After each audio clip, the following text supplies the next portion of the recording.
Aleluia. Mais uma vez, nossos visitantes sejam bem-vindos, em nome do Senhor Jesus. Glória a Deus pela vida de cada líder, cada dizimista, ofertante, parceiro de Deus dessa casa, em nome do Senhor Jesus. Mateus capítulo 13, versículo 44 e 45. Mateus 13, do 44 até o 45. Glória a Deus. Quantos estão felizes por estar na casa do Senhor? Aleluia. Bom é estarmos aqui louvando a Deus. Também o reino dos céus é semelhante a um tesouro escondido num campo que um homem achou e escondeu.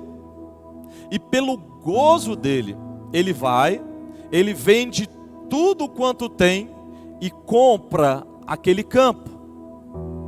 Outro sim, o reino dos céus é semelhante ao ao negociante, que busca boas pérolas. 46.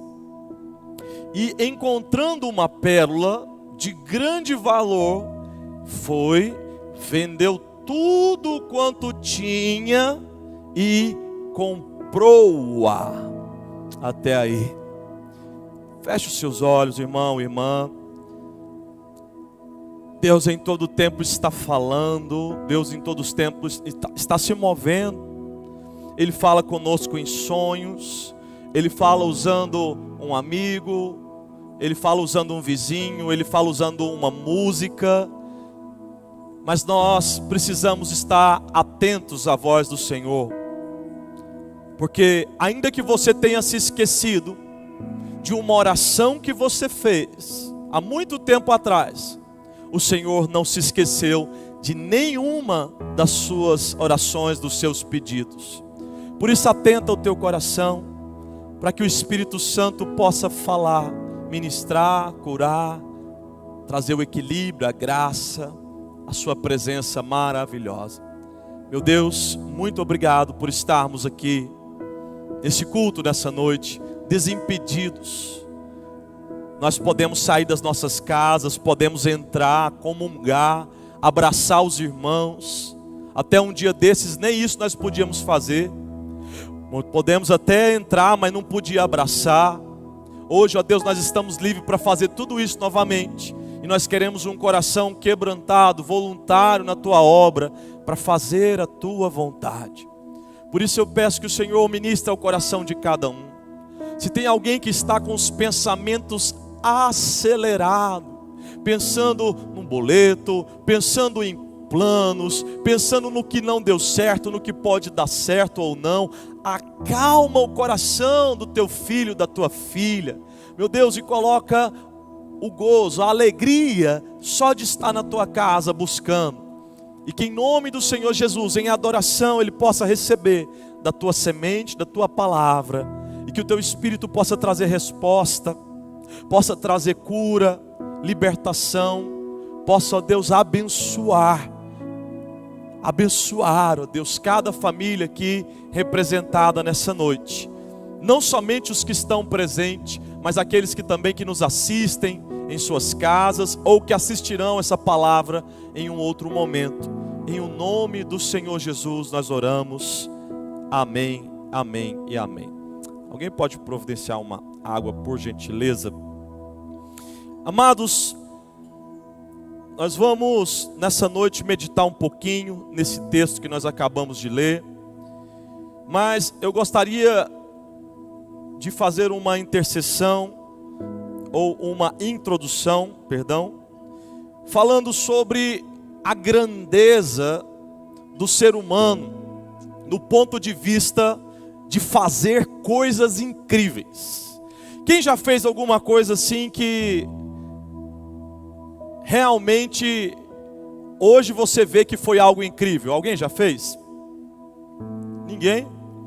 É porque vocês não entenderam o que eu estou falando ainda. Mas boa parte de nós já fez, ou está fazendo, ou vai fazer coisas incríveis. Coisas das quais, depois que passa, você pensa assim, isso Foi naquele tempo. Hoje eu não tenho coragem de fazer isso. Então depende, são muitas situações as quais nós fazemos. E que naturalmente nós não temos como rotina. Mas dependendo da circunstância, você faz muito mais do que você acha que dava conta de fazer, por causa da situação, por causa da pressão, por causa da necessidade, por causa de um sonho, por causa de um interesse. Então, com esse entendimento, nós podemos concluir que se alguém está motivado para um propósito, ela é capaz de, por exemplo, levantar todos os dias 4:30 da manhã para correr, para fazer um exercício, por causa da motivação. Mas essa mesma pessoa, se perder a motivação, levantar 7 horas da manhã para ela ainda é muito cedo, porque quando a motivação se vai, a força também se vai. Então tudo depende. Eu já falei isso aqui, eu lembro quando a pastora estava concluindo a sua monografia, e grávida da Caiandra, e ela varava as noites estudando, aquele barrigão gigante, tinha que ficar bem longe para digitar no computador, né? Que a barriga enorme, concluindo a monografia. Nessa época a gente tinha uma moto, e ela com 9 meses, irmãos, acredite se quiser, ela dirigia aquela moto, botava a barriga em cima da moto, tchum, e ia, irmão, que loucura. Hoje eu pensei de como é que a gente deixou, mas a necessidade do momento nos faz viver algumas coisas, de pensar, pai, isso não era muito inteligente da nossa parte, não era muito prudente. Tem muitos casos, mas um casal foi para um resort na Flórida, mas é mais de um desses, depois você pode pesquisar na internet. E tinha um passeio para ser feito, e enquanto o passeio não começava, eles vão andar de bicicleta, e tinha um pântano, e o filho de, se eu não me engano, 7 anos, caiu no pântano. Veio o crocodilo imediatamente atacou a criança no tórax, no braço. O pai, sem pestanejar, sem saber, porque lá é infestado de crocodilos, sem saber se tinha outro crocodilo por perto, nada disso, pula no pântano, não era fundo, e para impedir que o crocodilo arrastasse a criança para o fundo, ele agarra aquele bicho enorme, a mãe desesperada, sem saber o que fazer, vai junto, e eles tentando soltar o menino da boca de um crocodilo, irmão. Imagina a violência da força daquilo ali. Uma piranha já é violenta, agora imagina um crocodilo. E a mãe mete a mão dentro da boca do jacaré, tentando fazer alguma coisa, ainda pressiona a mão dela, mas eu acho que talvez atingiu alguma coisa ali dentro que incomodou ele largou a criança. O menino viveu, teve algumas questões, mas sobreviveu. Eu te pergunto, você em sã consciência, quanto você precisa para agarrar um crocodilo? Quantos mil você precisa para pular dentro de um lago com um crocodilo, irmão? A gente não faz isso por dinheiro, sim ou não? Nós temos amor à vida, mas quando tem um filho, a motivação muda tudo, sim ou não? Muda tudo, muda tudo. Um casal teve o seu apartamento incendiado, se eu não me engano a reportagem, pelo que eu vi, foi por causa de uma churrasqueira elétrica que ficou a noite toda ligada. 12º andar, queridos. Acordaram, tudo em chamas, não deu tempo de fazer muita coisa. 12º andar. Olha para essa coluna aqui, querido. Isso aqui dá um andar. Agora imagina 12. Pular daqui de cima já tem chance de morrer. E do 12º andar. Mas a motivação da sobrevivência, aquele casal se jogou. O marido não sobreviveu, mas a mulher quebrou uma perna, um braço. E acredite se quiser, a mulher do 12º andar, motivada pela força de viver, não morreu. Não morreu. É preciso entender que quando o ser humano tem a motivação correta no seu coração, ele faz tudo para alcançar um objetivo. Você come qualquer tipo de comida? Ah, pastor, eu como, só não como pedra. Tem gente que é desse jeito, né? Quem come jiló? Todo mundo. Quem come fígado? Tem gente que não come fígado, tá vendo? Buchada. Aí já diminuiu. E carne humana?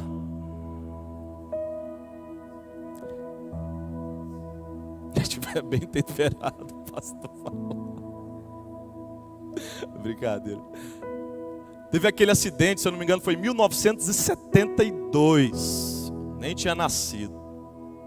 Um acidente com um time, não lembro se era de futebol, tem até um documentário sobre isso. E eles caem nos Andes. E para a sobrevivência deles, eles tiveram que comer a carne dos amigos que tinham morrido.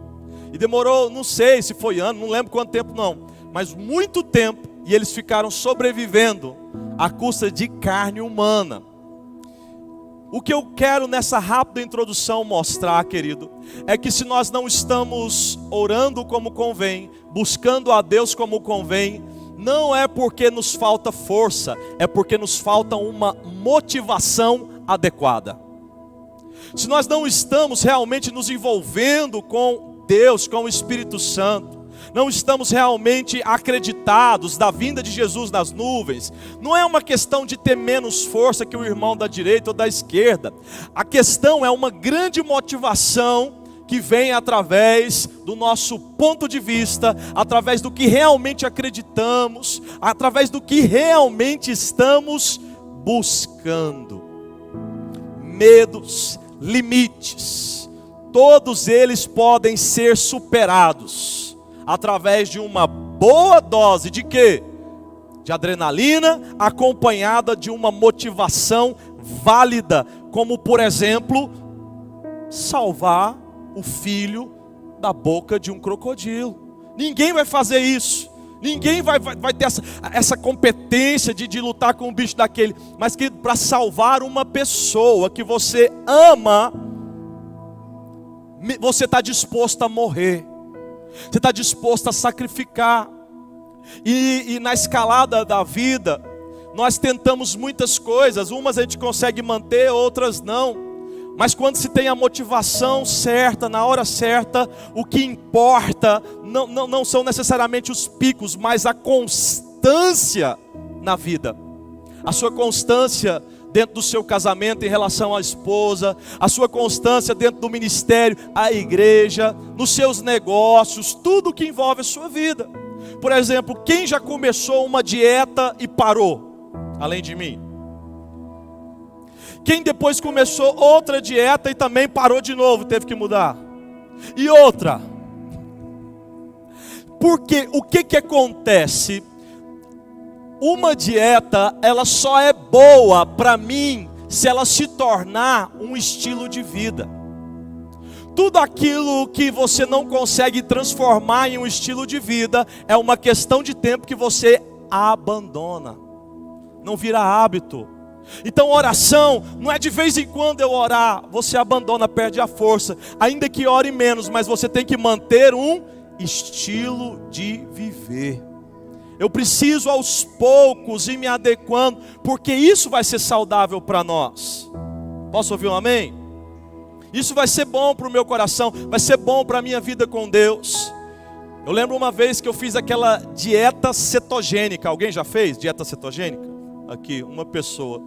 Mas assim, era baseada somente em comer proteína. Você tira tudo que é carboidrato, né? E eu fiz ela por uns 40 dias. Eu não consigo viver a vida inteira só à base de proteína.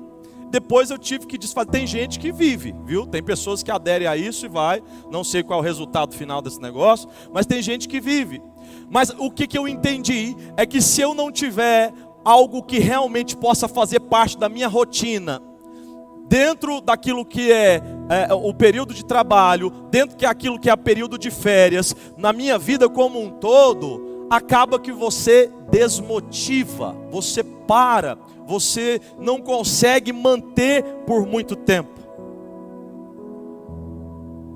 E o que nós vemos aqui, nesse texto de Mateus, é Jesus falando sobre alguém que encontrou alguma coisa muito valiosa, ao ponto dele falar: quer saber? Tudo que eu fiz de dieta, tudo que eu fiz, que eu ganhei na minha vida, tudo que eu corri atrás, tudo que eu busquei, não se compara com aquilo que eu achei agora. Eu pensei que eu tinha corrido atrás de coisas boas, eu pensei que eu tinha ido realmente com graça, sabedoria, mas agora isso que eu achei vale tudo o que eu já conquistei até agora. E o que essa pessoa faz? Ela vende tudo o que tem para ficar com uma coisa só. Quem está entendendo o que o Espírito Santo está falando essa noite? Eu tenho certeza que Deus já está falando ao seu coração. Eu tenho certeza que o Espírito Santo já está ministrando dentro de você. Quando nós encontramos algo, irmão, irmã, que realmente mexe conosco, que faz sentido dentro de nós, nós então passamos a lutar por aquilo com toda a nossa força. Todas as outras coisas que antes para nós é importante, perdem o valor, quando nós achamos algo que é mais importante do que tudo aquilo que nós conquistamos, aquilo que nós possuímos. Seja como então, num momento como aquele, o que adianta um lazer, o que adianta um resort maravilhoso, se eu estou perdendo o meu filho na boca de um crocodilo? Tudo não faz mais sentido naquele momento. Então a única coisa que me resta é lutar por aquilo que eu acredito. Quando isso começa a fazer sentido dentro de nós, querido, então nós vamos descobrir realmente pelo que vale a pena lutar. E eu te digo, vale a pena lutar pela sua vida, vale a pena lutar pelo seu casamento, vale a pena lutar pelos sonhos de Deus na sua vida. O apóstolo Paulo, pode até abrir para nós, Filipenses 3:8. Filipenses 3:8, ele começa a falar: olha, eu tenho status, eu tenho prosperidade, eu tenho coisas grandes, eu tenho posição religiosa, eu tinha muitas coisas, mas agora olha o que eu tenho, olha só.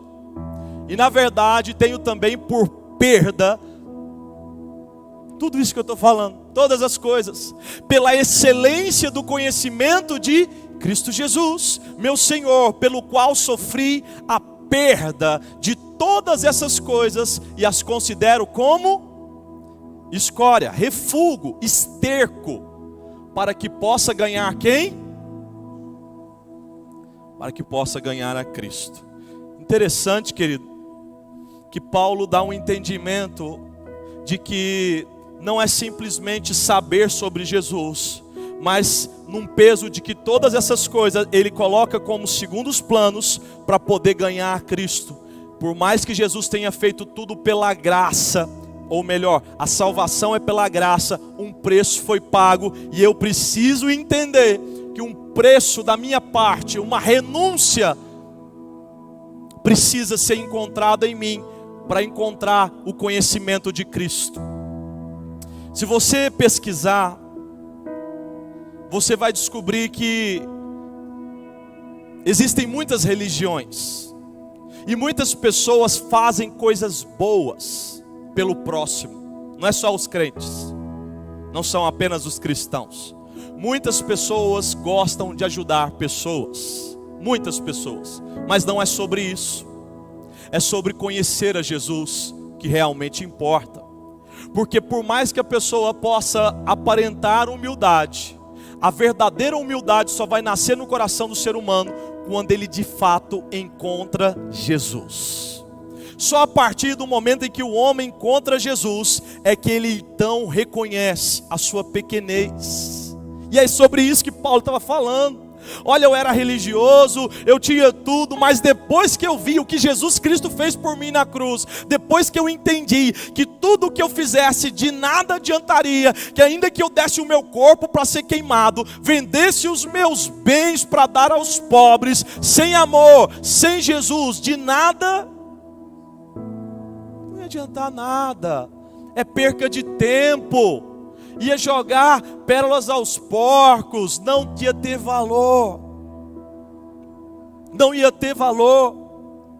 E dentro disso, irmão, irmã, entenda, se as pessoas podem fazer coisas incríveis para lutar por aquilo que acredita ser o melhor para a vida delas, se eu acredito se eu luto por algo que eu acredito, eu vou alcançar, ninguém fica sem tempo e sem força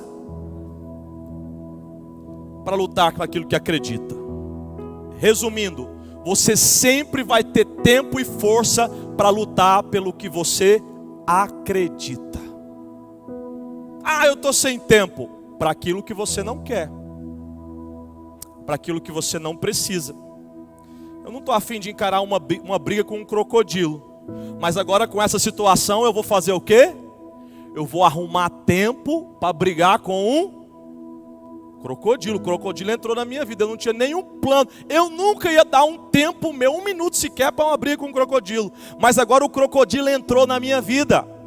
E por mais que eu tenha uma agenda, por mais que eu tenha um sonho, por mais que eu tenha um planejamento, tudo para agora para eu enfrentar um crocodilo. Porque ele fez parte da minha vida, da minha história, e naquele momento, querendo eu ou não, eu vou ter que arrumar tempo e vou ter que dar o melhor de mim para resolver essa situação. A verdade é essa, irmão. Talvez nós possamos estar assim. Alguém pode dizer que está sem tempo para cuidar. Vamos fazer um paralelo natural e espiritual. Estou sem tempo de cuidar da saúde. Sabe até quando a pessoa vai estar sem tempo para cuidar da saúde? Até o dia que a saúde dela estiver por um fio e falar assim: ou você passa a fazer caminhada, um exercício, ou você morre. A partir daquele dia vai aparecer tempo. A partir daquele dia parece que vai nascer do nada, e as 24 horas do dia vai ficar maior do que era antes, porque por causa da necessidade de luta pela vida, vai arrumar tempo e vai lutar pela vida. Natural. Da mesma forma, quando se faz sentido as questões espirituais, dentro do aspecto também do natural. Por exemplo, família. Eu não consigo administrar minha semana para ter um dia de lazer com a minha esposa. Eu não consigo administrar a minha semana para ter um dia da família, um dia que é exclusivo só para eu sair com os meus filhos, para dar atenção para casa, para poder realmente guardar a minha família. Mas quando surge uma crise familiar, e você percebe que está perdendo a sua família, e você vê que tem que lutar por ela, que o crocodilo chegou, irmão, o tempo vai aparecer. A força vai aparecer, porque você que ama a sua família não vai abrir mão da sua família por causa desse crocodilo, e você vai lutar, e você vai arrumar tempo, e vai arrumar energia, e você vai vencer. Porque é assim que as coisas funcionam. Nós sempre vamos ter tempo e força para aquilo que é importante nas nossas vidas.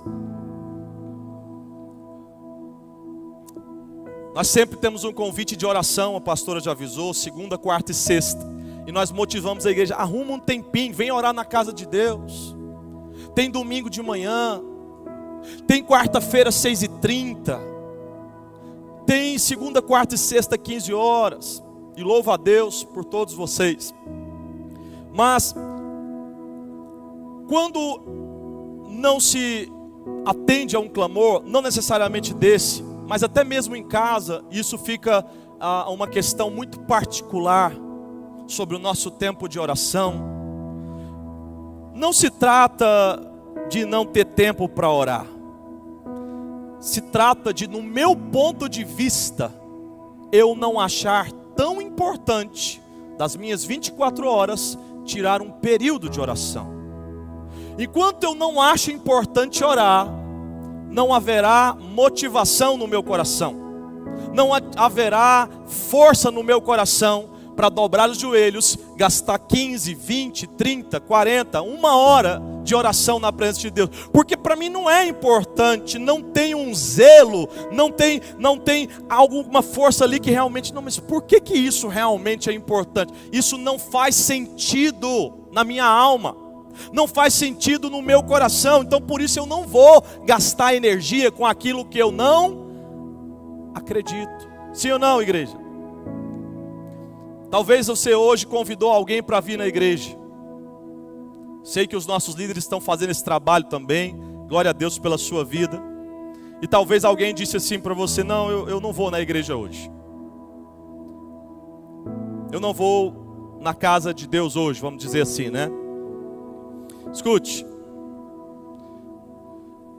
Em outras palavras, simples assim, para esse irmão, essa irmã, essa pessoa, não é importante estar na igreja. Não tem valor como tem para você que convida. Não é algo tipo assim que realmente pesa no coração dela. E você não tem a função de julgar ninguém por isso. E você não deve julgar ninguém por causa disso. Mas você deve se posicionar da seguinte forma: joelho no chão, boca no pó, e ore por essas vidas. Porque no dia que congregar, que orar for importante para essa pessoa, com certeza ela vai fazer. Enquanto não for importante, irmão, só ora. Faz a sua parte como evangelista, faz sua parte como um pai, como um filho. Mas enquanto não tiver um peso dentro dessa pessoa sobre o que é Deus, sobre o que Jesus fez na cruz, sobre o evangelho, sobre como é bom abraçar esse irmão que está do seu lado e levantar as mãos e adorar o Senhor, enquanto não tiver um entendimento que realmente vale a pena, essa pessoa vai te ver apenas como alguém que está incomodando ela com a religião. Mas com uma boa dose de necessidade, querido, um dia essa pessoa vai falar: eu quero ir para a igreja com você. Que dia que é culto na sua igreja? Que dia que tem oração, pastor? Eu quero participar. Porque tudo depende do quê? Do crocodilo. Tudo depende, querido, daquilo que realmente nos motiva, daquilo que realmente tira força, daquilo que tem para nós valor. Valor. A sua liberdade tem valor, sim ou não? Quer ver um exemplo maravilhoso? Não precisa abrir não, por causa do tempo mesmo. Daniel capítulo 6 fala sobre o momento em que o rei Dario aceita que os sátrapas criem uma lei. E a lei, aí o perigo aí das questões governamentais, hein, irmãos? Essa lei era 30 dias, ninguém pode pedir nada a outros deuses, a não ser para o rei. Ou seja, era como se fosse uma entidade. E Daniel, quando fica sabendo daquilo, ele continua orando 3 vezes por dia. De manhã, de tarde, de noite. Ele orava e clamava e abria as janelas para o sentido de Jerusalém. E clamava, e clamava, e clamava, e clamava ao Senhor. Aconteceu que houve uma denúncia, e então Daniel seria jogado na cova dos leões. Só que para Daniel, escute, aqui está o valor, era melhor morrer do que parar de orar. Para Daniel era simples assim: eu morro, mas eu não paro a minha comunhão com o meu Deus, eu não perco um culto, eu não perco uma oração. Mas são 3 orações, abre mão de uma, não vou abrir mão de nenhuma. Mas é só 30 dias, depois você volta de novo para a sua comunhão. Não é sobre 30 dias, não é sobre uma oração, é sobre o meu compromisso com Deus, é sobre o que é importante para mim. E ele decidiu morrer. Ele decidiu, quer saber? Eu abro mão, mas eu não paro de orar. Ele é lançado aonde? Na cova, não morre. E todos aqueles que tentaram acusação contra ele, é que morrem com as suas famílias, devorada por leões. Porque para Daniel era mais importante obedecer a Deus do que se sujeitar aos homens. Debaixo disso, querido, vamos nos perguntar: será que eu estou dando o devido valor para o sacrifício de Jesus pelas nossas vidas? Será que eu tenho realmente importado com isso? Sobre Jesus ter morrido na cruz do Calvário por nós, sobre o preço que foi pago pelas nossas vidas. Marcos 8,35, Jesus diz: quem quiser salvar a sua vida, perdê-la-á. E quem quiser perder a vida por causa de mim e do Evangelho, salvá-la-á. O texto de Mateus 13 não está falando de dinheiro, não está falando de riqueza. O tesouro que ele acha e vende tudo para comprar aquele terreno que tem o tesouro ali. O homem que negocia no dia a dia encontra uma pérola de grandioso valor e ele vende tudo que tem para comprar aquela pérola, aquela pedra preciosa. Os dois contextos estão falando sobre o reino de Deus. O reino de Deus, é sobre isso que está falando. E o reino de Deus não é comida, Romanos 14,17, não é comida, não é bebida. O reino de Deus é justiça, paz e gozo, alegria no Espírito Santo. O reino de Deus é isso. Então, quando eles acham uma coisa que vai dar justiça para eles, acham uma coisa que vai dar paz para eles, acham uma coisa que vai dar alegria, eles desprezam tudo e se conectam só com aquilo que é mais importante do que tudo. O que adianta, querido, ter uma vida abastada de coisas que são menos importantes do que aquilo que você já sabe que é mais importante? O que adianta? As pessoas estão correndo atrás das coisas por quê? Para ter felicidade, sim ou não? Estão atrás das coisas procurando preencher um vazio do seu coração. Essa é a verdade. Quer se casar para ser feliz, quer buscar coisas para ser feliz, quer tudo na vida para ser feliz. Jesus vai falar: olha, você pode ter essas coisas, mas nada disso é mais importante do que o reino. Por quê? Você não vai ter felicidade sem justiça. Eu acho que está atrapalhando. Não sei, está dando uns agudos. Estou percebendo? Não sei se é aqui, está dando tipo um reverb. Não vamos ter felicidade sem justiça. A justiça de Deus. Não vamos ter felicidade sem paz. Você consegue deitar na sua cama e ter uma noite alegre, uma noite feliz, se você não tiver paz? Você nem dorme. E por último, o Espírito. Você percebeu que está falando da Santíssima Trindade? Deus de justiça, a paz que vem de Jesus, que excede todo entendimento, e o Espírito Santo, que é a alegria na sua vida. Então, quando eu tenho esse reino no meu coração, querido, e eu tenho motivação para buscar esse reino, então eu não vou ter mais dificuldade de buscar esse Deus tão maravilhoso.